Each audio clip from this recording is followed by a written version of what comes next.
Hello, and welcome to the Telescope Show. We laugh, we discover God, and we totally nerd out. Thank you so much for listening. My name is Matthew Seipel Anderson. And I'm Katie Seipel Anderson. Welcome back to the show, Katie. Yeah, it's been a little bit. We missed you. It's been a minute here. Definitely. Well, today we're talking about the Mandalorian Season 3 finale. Beware, spoilers abound.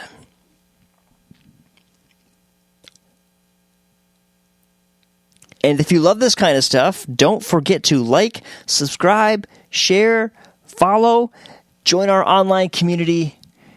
You'll love it. You know, even if you don't love this stuff, but you pretty much like it, I think you should still do that. Agreed. So, Matt, did you know? I know many things. I'm not going to go there. Did you know that you can get a $26,000 underground storage tank for $45,000? Used and in good condition. Why haven't you bought it already? It's pretty massive. Would that fit? It literally looks like a submarine. Would that? Anyway, that wasn't my real did you know. Willem, put away your soccer net. We're putting an underground storage tank in the backyard. Oh my gosh. No, that wasn't my real I actually have a would you rather. Oh, okay. Would you rather fight against whatever bad guys you want, but fight with Bo-Katan by your side, or fight with Grogu by your side? Wow. I'm gonna go Bo-Katan. Only because, you know, Grogu seems to come through with the Force, but I'm not Din Djarin. So I don't know. He might get distracted by a frog or something and just leave me hanging. Or I feel like Bo-Katan would like come through. That's a good point. There's a little more safety in Bo-Katan. Grogu has the element of surprise. People don't expect Grogu to do what he does. That's true. So Grogu could just kind of like be there in the back, unless he's in his like army suit thing. No. But that would be the benefit of Grogu, is he could just kind of be in the background and people are like, oh, cute little baby, I'm not even paying attention. And then he's like, whew. All of a sudden he's like throwing you with the Force. Yeah.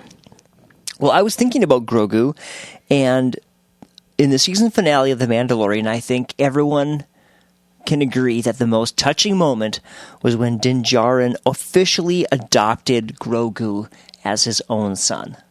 Din Djarin also has a very good emotional voice. I mean, you've got to. You can't use your face or your eyes or anything to express any emotion. I bet that's how he got the job, actually. Yeah. He's got a very expressive voice.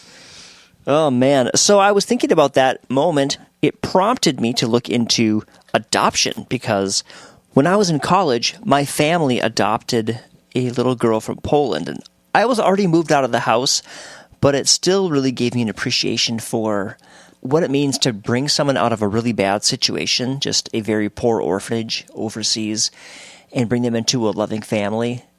It's just a very cool thing. And so I was looking up some statistics about adoption. So, Katie, did you know, according to lifelongadoptions.com, 1 in 35 children in the United States is adopted? Really? That seems way too high, but that's what they claim. And it also says an estimated 100,000 children are adopted through all adoption types every year. Wow. That's really cool. That's a lot. So thinking about this aspect of Star Wars and Grogu being adopted is a great segue into talking about adoption as far as faith goes. The Bible uses adoption as a way to illustrate us coming into God's family when we come to faith in Jesus. And that's cool, because it is kind of a whole identity piece of it. There's like the adoption, you're part of the family, the community, the love, but then also like the name, you know, especially if you don't know your history or whatever, you know, going from like not having a place or a name or, you know, to that identity. Right, yeah, so it totally works both ways. It's like, how do you see God? Well, God reached out to me when I was far away from him and sent Jesus to die on the cross so I could come to know him. It puts God in that light of this person who wants me, but it also says, like you said, has a bearing on how I see myself. Which, let's be honest, that's like a major struggle for everybody as they grow up, as they just go through life. Like, who am I? And if you can answer that question by saying, well, I'm still figuring out aspects of who I am, but I know at the bottom, I am loved by God. I'm chosen by God. I'm included in God's family. I think it can really have a powerful impact on just your emotional, spiritual well-being. Oh, definitely. I mean, there's still kind of the angst of trying to figure out who you are and what you're going to do with your life. But it provides that stability that at least you know I'm loved. I'm wanted. I'm accepted. Exactly. And it's so cool to see Grogu, even like you mentioned, getting a new name. And Grogu even got a new name, Din Grogu. I'll be honest, I'm still going to call him Grogu. Din Grogu. I guess that does have a decent ring, Din Grogu. It's a little weird to think of like the first name being passed on instead of the last name. But I guess there's no rule that says it has to be that way. He's Mandalorian. It's probably different there. So let me just get this out of my chest. The Mandalorian finale was awesome. Do you feel better now? I do. It was like one long action sequence. It was like fighting and then the ending scene. Like, that's emotional. Although I will say Lady Kryze has her character really developed in the last couple episodes. Yeah, her character's awesome. Not what I actually expected. I have to get something else off my chest, though. Our predictions were terrible. Yeah, our predictions were awful. I just wanted Grogu to use the Darksaber so bad. Yes, just once. Just one little scene. Just even if he like grabbed it out of a bad guy's hand or something with the Force, and he just held it. Turned it on so it shot out and got there's somebody. Always next season. The Darksaber is still out there and Grogu's still out there. Yeah, but it's broken. Oh, I forgot about... How did I forget about that? That's kind of a big part. Maybe it's symbolic. I have another prediction. We don't need a Darksaber to unite us. I mean, since our last predictions were so good, I'm just going to go ahead and make another one.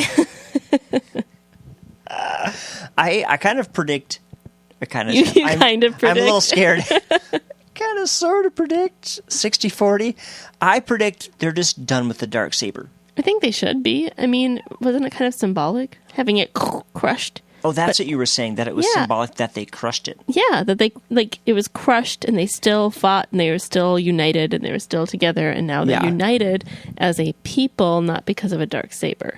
Yeah, and it's also part of the sighting of the mythosaur hails a new era in Mandalorian history. And Bo-Katan can still ride the mythosaur next season. If there's another season. That's true. There is going to be another season. They have not specified how many seasons there will be, but there is going to be another season. I mean, she still has to ride the mythosaur, so of course they have to do another season. Maybe, but wasn't it interesting how Grogu looked down into the water? Yeah. And then the mythosaur opened its eyes, and it was almost like there was this knowing look. Like, Grogu has this history of connecting with animals. In the first season, he stopped that big animal in the cave that was attacking Mando. Oh, that's right. And he was the one who calmed down the Rancor beast in Book of Boba Fett. So I don't know if he'll ride it, but I think there's going to be some connection there. Oh, Grogu riding the mythosaur. I mean, it's almost too good to hope for. I just imagine the big gnarly beast and him being like, "Mah!" Yeah, yep, totally. Speaking of, like, his little kid noises, the no, no, no, yes, yes, yes was pretty funny. Oh, it was so awesome. Every parent was just like, yes, we've been there. It was, like, funny when it's, like, in a happier place and they're not fighting. And he's like, yes, yes, yes, yes, yes. And you're just like, it's that toy that your kid has that keeps going off and they just love it and you hate it. That's what that was. But then when it was, like, time to fight, it was like a power piece. He's like putting himself out there saying, no, this is not okay. It was actually kind of touching when he saves Din Djarin and you hear the computerized voice go, no, and he grabs the stormtrooper. Hands off my dad. He also stopped the fighting between the factions. That's right. By saying no.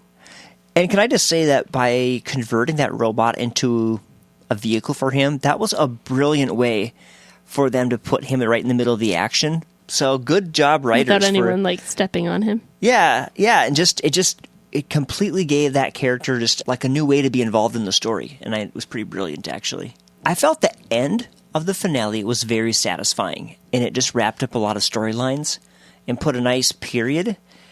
But there are still some things out there that I think are going to bleed over into the Ahsoka series, specifically that Shadow Council of Imperial Warlords, who we now know are working together, and looking forward to Thrawn coming back.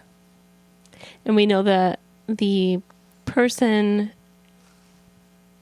in like the rebellion ranks or whatever who set up that scientist guy, we know that she's like definitely working for the bad guys. Yeah, there's like a traitor among us.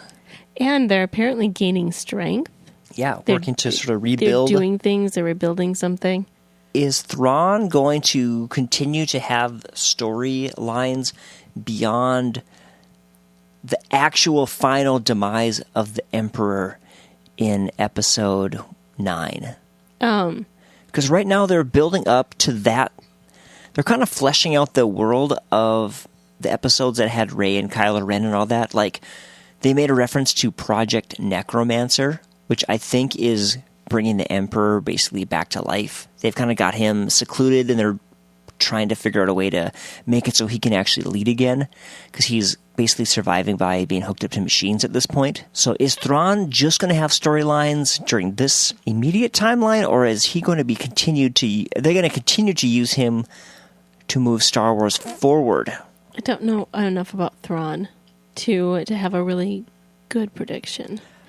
Well, if you were a writer and you had a brilliant character, kind of like Sherlock Holmes, but more evil, and his skin was blue, would you want to keep him around, or would you just kill him off?